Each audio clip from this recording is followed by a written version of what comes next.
Very few things in this world carry the weight that money carries. It has no smell, no taste, no soul. And yet, it has driven men to murder their brothers, kings to betray their gods, and entire civilizations to rise from dust and return to it. You are holding history's most powerful illusion in your pocket right now. That small, unremarkable disc of metal, or that faded paper note, has passed through the hands of slaves and emperors, saints and war criminals, visionaries and madmen. It has funded the greatest cathedrals ever built, and the most devastating wars ever waged. It toppled Rome. It built Baghdad. It enslaved continents. It freed nations.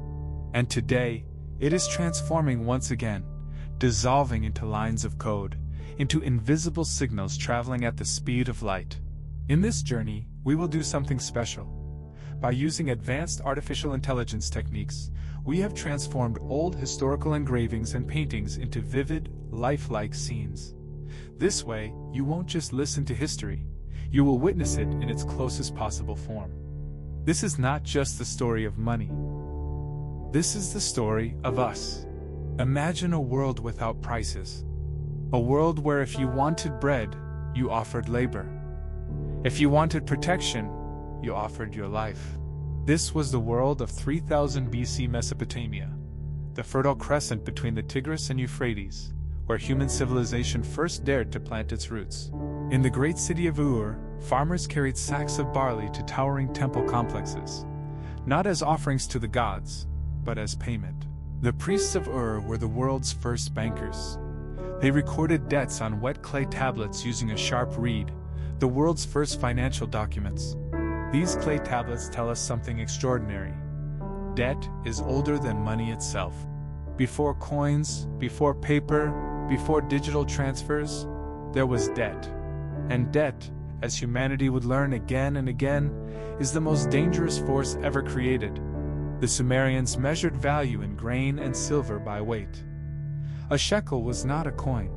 It was simply a specific weight of silver. A merchant in Ur wanting to buy lapis lazuli from Afghanistan had to calculate how many jars of olive oil equal one block of lapis lazuli. How many days of labor equal one ox? The inefficiency was maddening. Something had to change. On the western coast of what is now Turkey, in a kingdom called Lydia, a river ran with gold. The Pactolus River carried electrum, a natural alloy of gold and silver, in its sandy banks. And in the palace of Sardis, a king named Aliatis ordered his craftsmen to do something never done before: melt down lumps of electrum, press them into uniform discs, and stamp them with the royal seal of Lydia. The world's first standardized coin was born. No more weighing, no more arguing. The king's stamp guaranteed the value. His son, Croesus, went further, separating gold from silver, creating the world's first bimetallic currency system. Rich as Croesus, this phrase still echoes across 26 centuries. Lydia became obscenely wealthy. For the first time in history, a stranger from a distant land could arrive in your city with a handful of coins and be trusted. Money had given humanity something profound and dangerous: the ability to trust a stranger. But Croesus, blinded by his own gold, consulted the oracle at Delphi about attacking Persia. The oracle warned, if Croesus crosses the Halys River, he will destroy a great empire. Croesus crossed the river. He destroyed a great empire, his own. In 547 BC, Cyrus the Great conquered Lydia and inherited the world's most sophisticated monetary system.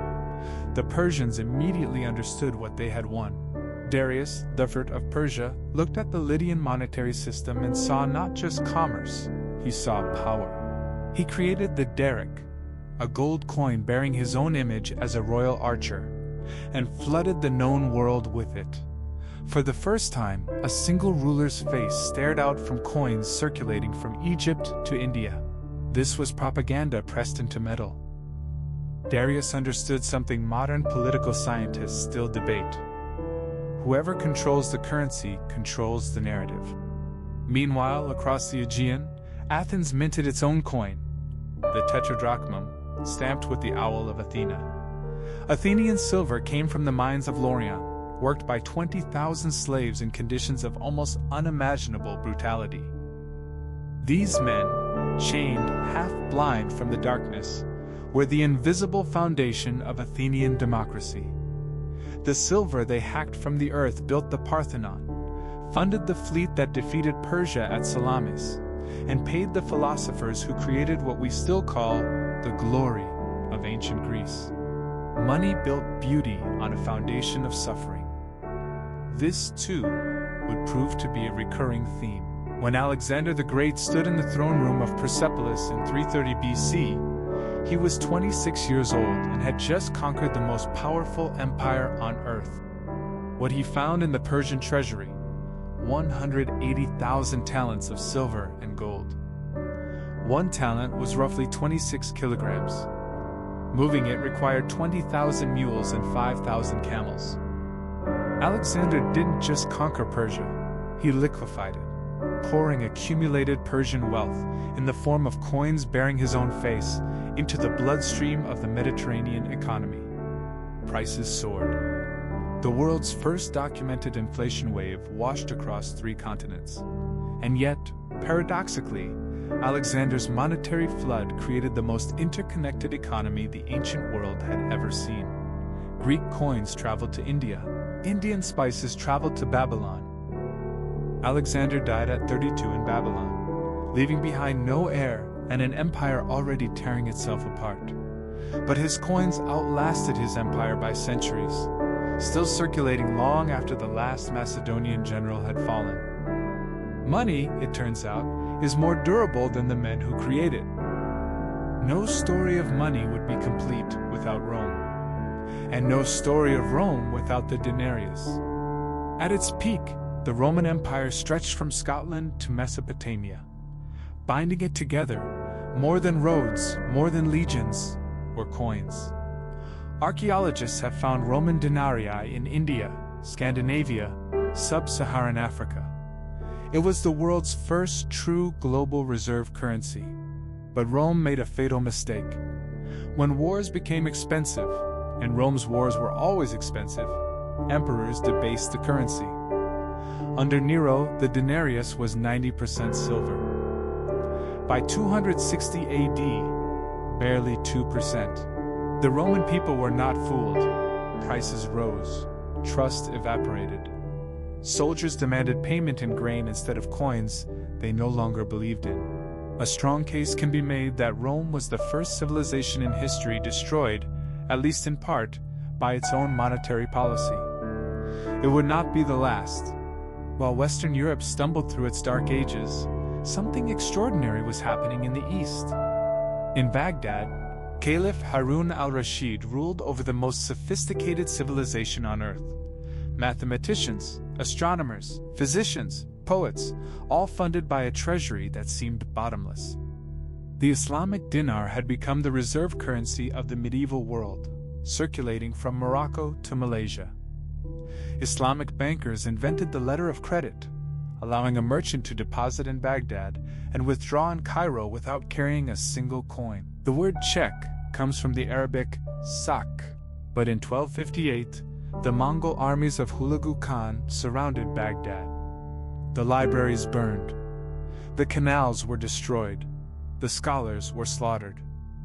5 centuries of Islamic financial brilliance extinguished in 2 weeks. On the other side of the Mongol Empire, something stranger was happening. Kublai Khan faced a fundamental problem. China's economy was too large for its metal supply. His solution: paper. He issued the Jiao Chao, a paper note backed by Mongol state authority, and made it illegal to refuse it. Merchants who declined could be executed. When Marco Polo witnessed this system, he was stupefied. His Venetian readers refused to believe him. Paper that worked as gold? Impossible. But Polo was witnessing the birth of the most powerful and dangerous monetary idea in history: fiat currency. Money backed not by metal, but by faith. It worked brilliantly, until Kublai's successors printed more and more. By the mid-14th century, Mongol paper money was used as wallpaper. China collapsed into hyperinflation. The Yuan dynasty fell. The lesson, that paper money requires discipline governments rarely possess, was written in the ruins of the world's most powerful empire.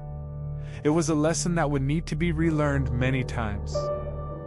In a narrow street in Florence, Giovanni di Bicci de' Medici opened a bank that would essentially invent the modern world. The Medici Bank had branches in London, Geneva, Bruges, Venice, Rome. It handled the Pope's finances. It invented the letter of credit. It developed double-entry bookkeeping still used today. And it did something no banker had done before. It bought civilization. Cosimo de' Medici commissioned Brunelleschi's dome and funded Donatello's sculptures. He essentially purchased the Renaissance. Lorenzo, Il Magnifico, funded Leonardo da Vinci, commissioned Botticelli, and transformed Florence into the most beautiful city in the world. But Lorenzo was a magnificent spender and a careless banker.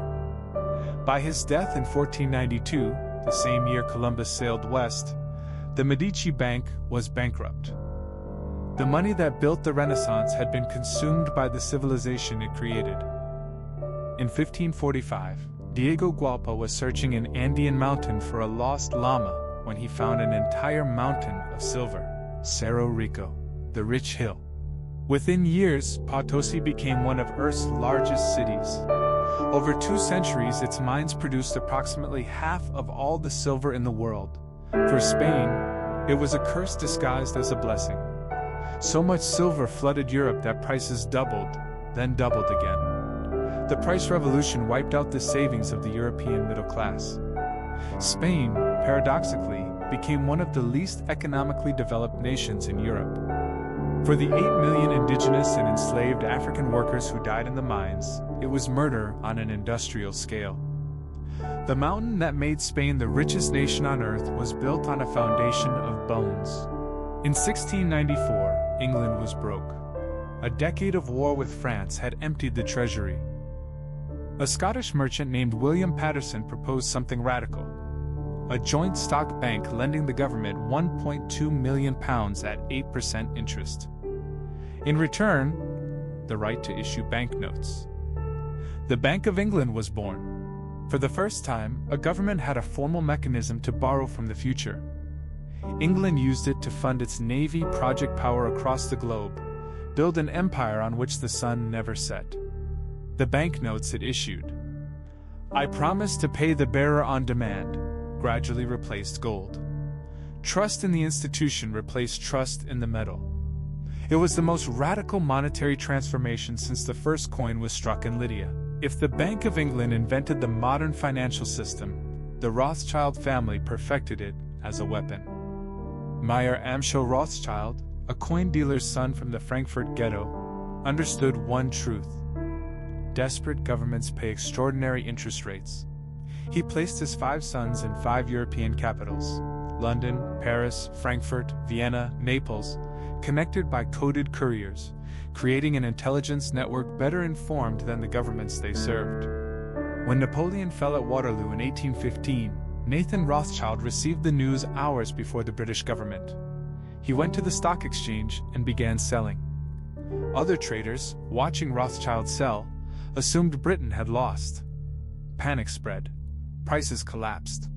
Then Rothschild's agents quietly bought everything. He had not fired a single shot. He had simply understood what most people still refuse to accept. Information is the ultimate currency. For a few decades in the late 19th century, the world's monetary system seemed almost elegant. The gold standard, every currency fixed to a specific weight of gold. Stable exchange rates, low inflation, the pound sterling as the world's reserve currency. But the gold standard had a fatal flaw. It was rigid. When crisis came, governments couldn't expand the money supply to respond. On October 24, 1929, Black Thursday, the New York Stock Exchange collapsed. Banks failed. Unemployment soared to 30%. The gold standard strangled the economy's ability to recover. One by one, countries abandoned gold. Britain in 1931. America in 1933, when Roosevelt required citizens to surrender their gold coins. The world built on the certainty of gold was suddenly afloat on nothing but faith. In the summer of 1944, with the war still raging, 730 delegates from 44 nations gathered at Bretton Woods, New Hampshire to rebuild the world economy. John Maynard Keynes, the greatest economist of the century, proposed a new international currency called the Bancor that no single nation would control. A visionary idea. The American delegation, led by Harry Dexter White, rejected it completely. America held 2/3 of the world's gold reserves and had emerged from the war with its industry intact. America didn't need an international currency. America had the dollar. The Bretton Woods Agreement made the dollar the world's reserve currency. In that conference room, the United States achieved through diplomacy what Rome achieved through conquest: monetary dominance of the known world. On August 15, 1971, Richard Nixon interrupted television programming with 3 words that changed everything: closing the gold window. The last link between money and physical reality had been severed. Every dollar in existence, in every wallet, every bank account, every government treasury, was now backed by exactly one thing: the belief that America would honor its obligations. Not gold, not silver. Faith. Economists called it fiat, from the Latin, let it be done. Money existed because the government said it existed.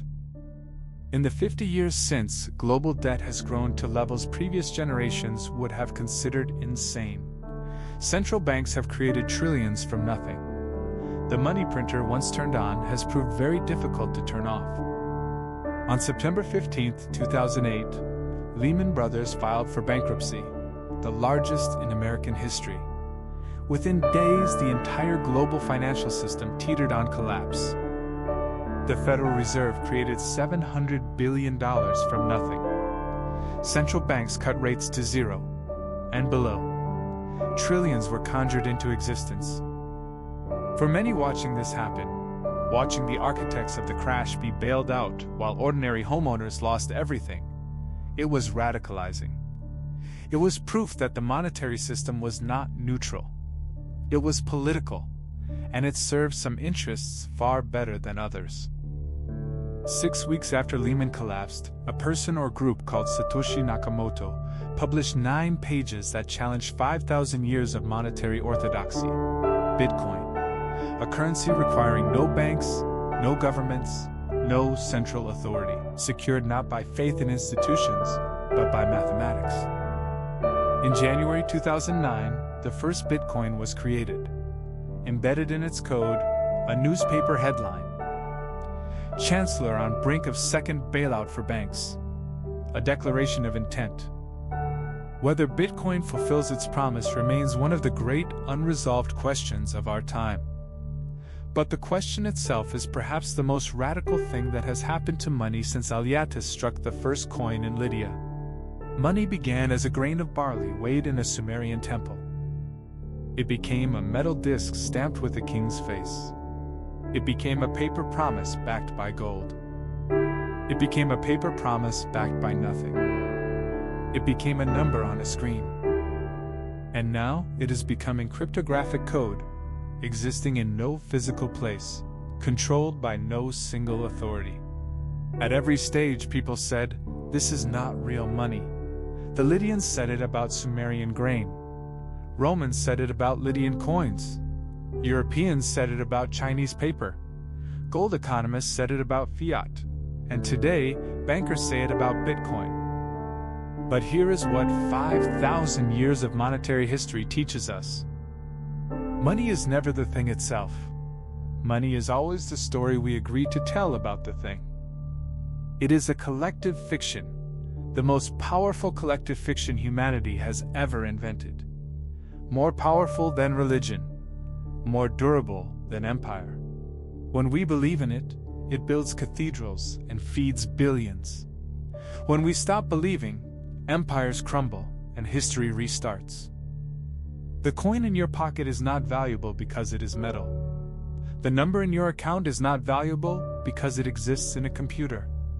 They are valuable because we, all of us together, across every culture and border, have agreed to believe that they are.